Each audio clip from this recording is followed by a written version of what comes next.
Avec nous, Béatrice Bonfillon, maire de Fuveau. Combien d'habitants à Fuveau? Un peu plus de 10 000. Georges Cristiani, maire de Mimé. Combien d'habitants à Mimé? 4500. 82 maires, essentiellement du département des Bouches-du-Rhône, mais pas que. Se sont labellisés, dont vous d'ailleurs, maire de Provence pour les prochaines élections municipales. Qu'est-ce que ça veut dire? Ça veut dire que c'est la fin des étiquettes politiques? Nous ne gérons pas une commune dans un parti politique. Nous gérons des communes sans politarcarderie, on va dire. On n'est pas là pour être politicien. On est là pour gérer un territoire et des gens qui habitent, tout simplement. Avoir une étiquette aujourd'hui politique, labellisée appartenant à un parti politique, c'est mal vu de la part des électeurs?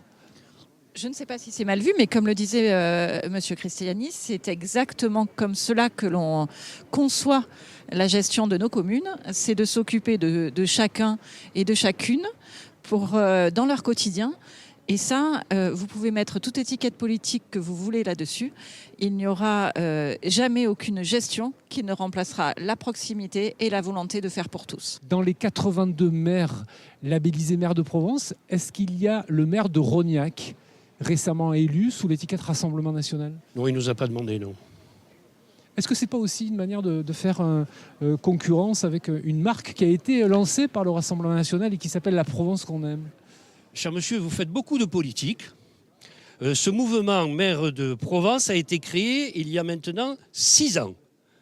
Donc nous ne faisons pas cette opération-là. Nous ne sommes pas membres d'un parti. Moi, je suis membre d'un parti, effectivement, si vous le voulez bien. Je suis membre du parti de Mimé. Voilà mon parti. Les communes de moins de 1000 habitants, vous n'êtes pas concernés, mais il y en a beaucoup, évidemment. C'est même la majorité dans le département des Bouches-du-Rhône.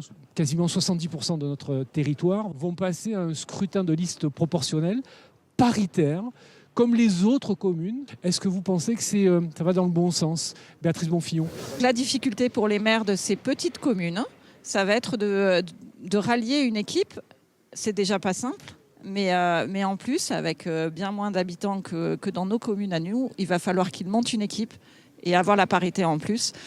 On souhaite très sincèrement qu'ils y arrivent tous pour que la démocratie continue. Sébastien Lecornu, il a annoncé, dans le cadre de vos fonctions d'agent de l'État, 500 € par an, en plus de vos indemnités qui sont presque dérisoires. Est-ce que c'est un signe que vous jugez positif ou alors c'est anecdotique? Je dirais simplement, monsieur le Premier ministre, pour lequel j'ai beaucoup de respect, même si parfois il ne reste que la moitié d'une semaine, je lui dirais qu'on n'est pas des mendiants. Béatrice Bonfillon. Je lui dirais la même chose et je pense qu'on va dans le sens contraire de ce que les élus locaux souhaitent quand ils demandaient une réforme du statut de l'élu local. Ce n'est en aucun cas, nous ne demandons pas d'argent, nous ne sommes pas là pour l'argent, nous sommes simplement là pour faire marcher nos communes. Et mon Dieu, qu'on nous laisse les gérer et qu'on justement cet État centralisateur fasse de vraies réformes pour nous redonner le pouvoir et pour que l'on puisse se faire. Sébastien Lecornu, encore lui, qui a renoncé à augmenter la fameuse taxe foncière. Il a dit que c'était un impôt qui devait revenir aux collectivités locales, au département, commune par commune éventuellement. Est-ce que ça, c'est pas le premier acte de décentralisation sur lequel il y a une réflexion qui a été amorcée? Mais en ce qui concerne la taxe foncière, c'est bien gentil de prendre des décisions à Paris lorsque c'est appliqué dans le reste de la France, parce qu'il ne faut pas oublier que c'est le contribuable propriétaire qui paie la taxe foncière. Et ce n'est pas du tout une contribution de l'État, c'est le contribuable propriétaire français. Oui, parce qu'aujourd'hui, les maires que vous êtes, vous n'avez la possibilité d'agir que sur les taux de la taxe foncière et évidemment avec une limitation qui est imposée par l'État. C'est exactement ça. Aujourd'hui, les communes que nous gérons, que nous avons l'honneur de gérer, ne fonctionnent qu'avec les contributions des propriétaires.